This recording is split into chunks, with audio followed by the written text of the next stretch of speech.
Derrota da equipe do CSA, resultado adverso contra a equipe do Guarani, fora de casa, mas que não é momento também para a gente se desesperar. Perder fora de casa acaba em alguns momentos sendo algo normal. A gente fica puto, fica chateado porque tiveram algumas situações pontuais que definiram essa partida e o CSA poderia ter conquistado um resultado melhor, um empate ou até uma vitória nesse jogo. Nós vamos destrinchar tudo isso aqui para você aí nesse vídeo de hoje, mas que a gente precisa nesse momento também saber controlar um pouco os ânimos. O time do CSA vem numa boa sequência, não sai da zona de classificação, ainda estamos ali no G8, vivíssimos na briga pela classificação e depois desse jogo agora, a gente tem decisões dentro de casa, jogos importantíssimos aí para a equipe do CSA e que não é o momento para a gente também estar criando crise, né? Então, gente, vamos falar um pouquinho sobre esse jogo, falar o que é que a gente imagina que poderia ter sido melhor, mas que a gente entende também que nem sempre o time do CSA vai fazer a melhor partida do mundo, pessoal. Nem sempre o time do CSA vai entrar em campo e ser um time de encher os olhos. Em alguns momentos vai entrar, vai jogar mal, jogou até razoavelmente bem no jogo de hoje, mas acabou perdendo. O resultado não foi bom, mas o time do CSA não fez feio, não foi um time horrível dentro de campo. Mas a gente tem que entender também que isso vai acontecer. E eu acho que ter perdido esse jogo foi um ponto fora da curva. O resultado adverso foi um ponto fora da curva. Porque, como eu falei, o time do CSA fez uma partida razoavelmente boa. Em determinados momentos ali, a gente via o time do CSA até no primeiro tempo, onde o Guarani saiu ganhando, conseguiu fazer o gol. O time do CSA era uma equipe que se apresentava mais, tinha mais volume, tinha mais chegada. Não teve chances claras de gol, porque foi um jogo com pouquíssimas chances claras, né? Com pouquíssimas chances cara a cara, ou lances de perigo. Foi um jogo com pouquíssimos lances desse, né? Mas o time do CSA tinha mais chegada ofensiva, chegava mais na área, né? Então era um time que razoavelmente bem estava jogando essa partida. O Guarani também não foi essas coisas todas também não. Conseguiu ganhar o jogo, teve méritos ali, mas o time do CSA não fez uma partida horrível, não, certo? Acho que muito do time do CSA não ter conseguido ser tão melhor assim do que a equipe do Guarani foi o time ter entrado ali com 3 volantes e com um volante na lateral direita. O Igor Magalhães entrou com Silas, Camacho e Gustavo Nicola, não colocou nem o Luciano Naninho de primeira, nem o Brian de primeira, Brian que entrou no segundo tempo, Luciano Naninho também, mas poderia ter entrado com um dos dois ali no meio de campo para dar um pouco mais de mobilidade, mais de saída, de conexão entre a defesa e o ataque, um organizador de jogo ali. Faltou muito disso para a equipe do CSA no primeiro tempo. O time estava totalmente engessado e mesmo assim conseguiu criar algumas chances, criar algumas oportunidades. Então talvez se o treinador fosse um pouquinho mais ousado, mesmo que ele não tivesse confiança na capacidade física do Brian, que tá voltando de lesão, botava o Luciano Naninho ali de primeira para tentar organizar um pouco mais a equipe do CSA. Talvez ali a gente tivesse tido um pouco mais de controle da partida. O time do CSA era muito de bola alçada, bola lançada, tal. Se a gente tivesse um meio-campo mais organizador, talvez a gente tivesse tido um pouco mais de controle do que foi o jogo. Mas não tivemos, por conta disso também. E do lado direito, eu sempre falo isso também, que o Ramon, embora ele tenha feito boas partidas na lateral direita pela equipe do CSA, acho que no jogo de hoje também, cara, o Ramon, ele, pelo sacrifício que ele faz de jogar na lateral, ele é um volante, né?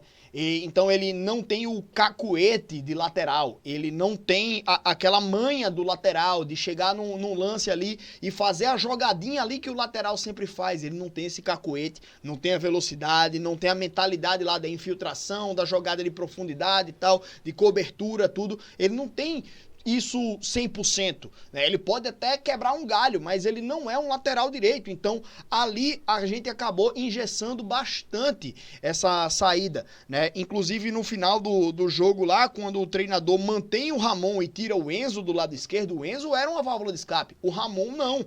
O Ramon até tenta, ele busca, mas ele não tem o cacuete, cara. Então acho que a gente poderia ter tido uma situação melhor ali pelo lado direito de campo se o Felipe Albuquerque tivesse jogado 100%, se o Diogo Batista tivesse jogado 100%, a gente não sabe como eles estão fisicamente também, mas é uma situação que acaba atrapalhando a saída de bola do time do CSA, a armação de jogadas da equipe do CSA, né? Então fica um pouco mais engessado esse time por conta disso, né? Mas, enfim, no primeiro tempo, antes da gente tomar o gol até, a gente teve uma chance lá com o Baianinho recebendo uma bola no contra-ataque e ele dá uma esticada para o Thiago Marques. O Thiago Marques tenta correr, mas o Baianinho esticou demais. Ele devia dar o passe mais perto do Thiago Marques para ele poder dominar a bola e conduzir, né? Mesmo que a zaga conseguisse chegar nele, ele poderia tentar um drible ou um passe para alguém, né? E tava em velocidade, era um contra-ataque, saía na cara do gol, né? Com a zaga desesperada e o ataque da gente se posicionando para receber a bola, né? Então foi um erro ali do Baianinho e que desperdiçou a que poderia ter sido a chance mais clara de gol da equipe do CSA. A gente poderia ter saído ganhando essa partida se não fosse esse erro do Baianinho, tá? Mas, enfim, o time do CSA acaba tomando um gol também ali na sequência, né? Pra mim foi um frango, foi um erro do Gabriel Félix.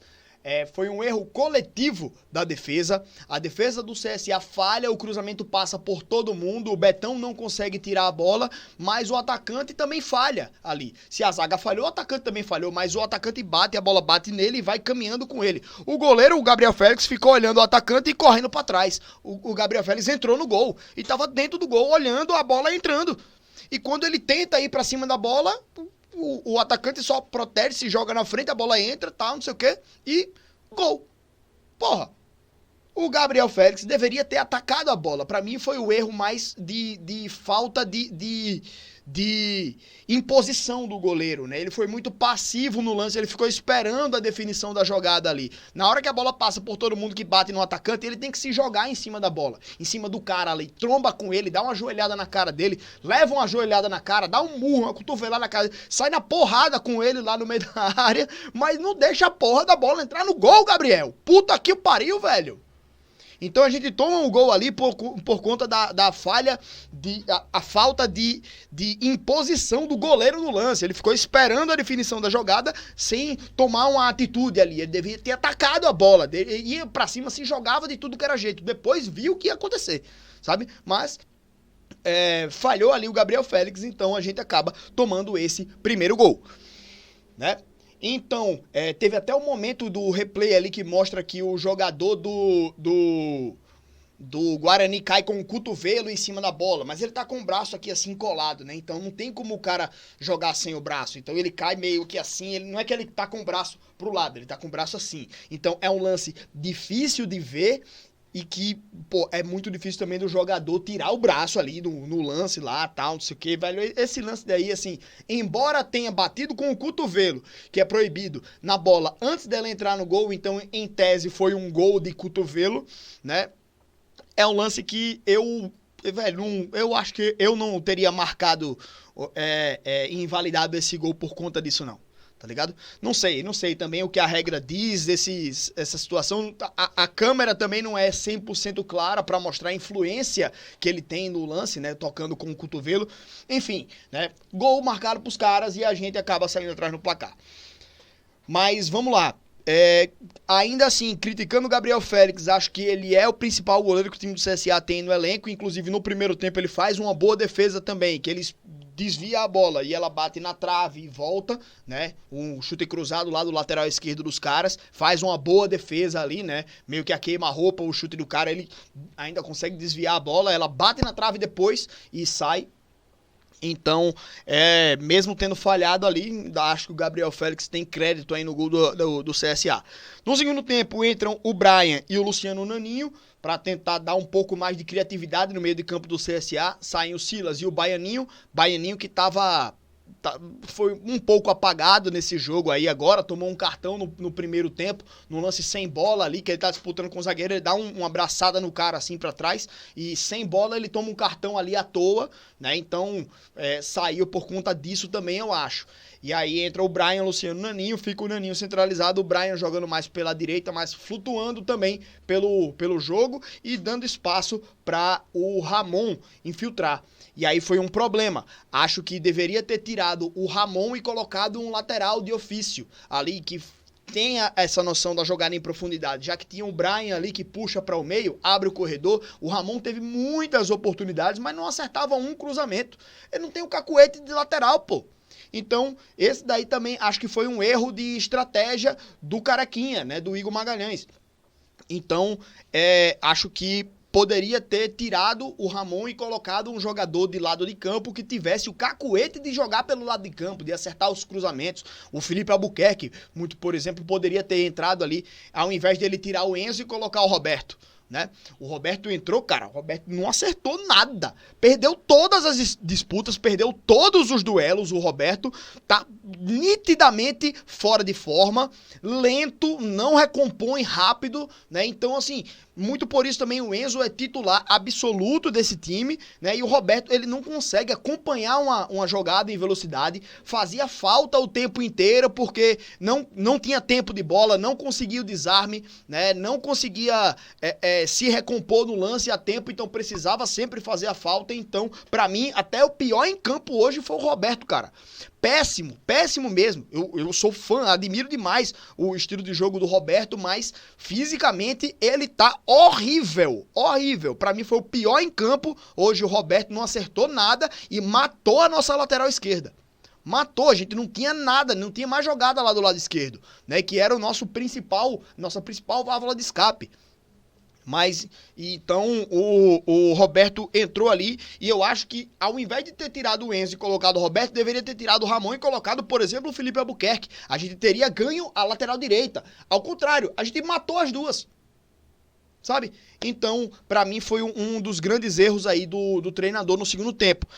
Além de ter tirado o Thiago Marques e colocado o Igor Bahia. Hoje, o Thiago Marques, cansado, ele joga 10 vezes melhor do que o Igor Bahia. O Igor Bahia entrou em campo e não fez também nada. Foi um dos piores em campo, né? Mas o Roberto estava numa posição mais crítica ali também, que ele precisava fazer faltas para matar ataque e tal. Então, assim, Roberto e Igor Bahia foram muito ruins quando entraram no jogo de hoje, mas o Roberto foi numa situação mais crítica, né? Que acabou dando espaços para a equipe do Guarani jogar e ter válvulas de escape. Então, também teve esse problema, né? Mas, enfim, ao invés de colocar o Igor Bahia junto do Thiago Marques para tentar empurrar mais ainda o Guarani lá para dentro, não, esse treinador nunca tenta isso. Falta ousadia também para o Igor Magalhães. Faltou ousadia para o nosso treinador. Então, acho que no segundo tempo, embora a gente tenha tido um volume de jogo muito alto, muito bom, a gente jogou mais, o Guarani se retrancou, se defendeu, só buscou se defender. Em alguns momentos, o time do CSA acabou pelos próprios deméritos, dando essas brechas, dando esses espaços aí, como eu falei, no Roberto fazendo faltas ali pelo lado esquerdo, e o time do CSA desencontrando em algumas situações de jogo. Então, acho que o time do CSA teve também vários deméritos aí nesse jogo. E, claro, o Guarani mereceu o resultado, tanto quanto a gente mereceu ter perdido esse jogo, né? Por conta dessas situações aí. Mas enfim, como eu falei, não é o fim do mundo, tá? Não é pra se desesperar. A gente tem muita coisa ainda pra apresentar nesse campeonato. Passamos da metade da primeira fase agora e estamos na briga, né? Temos jogos em casa, que são os momentos em que a gente precisa botar o negócio na mesa e mostrar que a gente é o favorito, mostrar que a gente joga bola, dentro de casa principalmente, tá? Então, é isso, gente. Vamos pra próxima, levanta a cabeça, sem aperreios, sem esperneio, criticando o que tem que criticar, elogiando o que tem que elogiar, mas sempre no próximo jogo, tamo lá pra empurrar o time do CSA, beleza? É isso, meus amigos. Muito obrigado aí pela presença de todo mundo, tamo junto, um grande abraço e vamos pra live. Valeu, galera!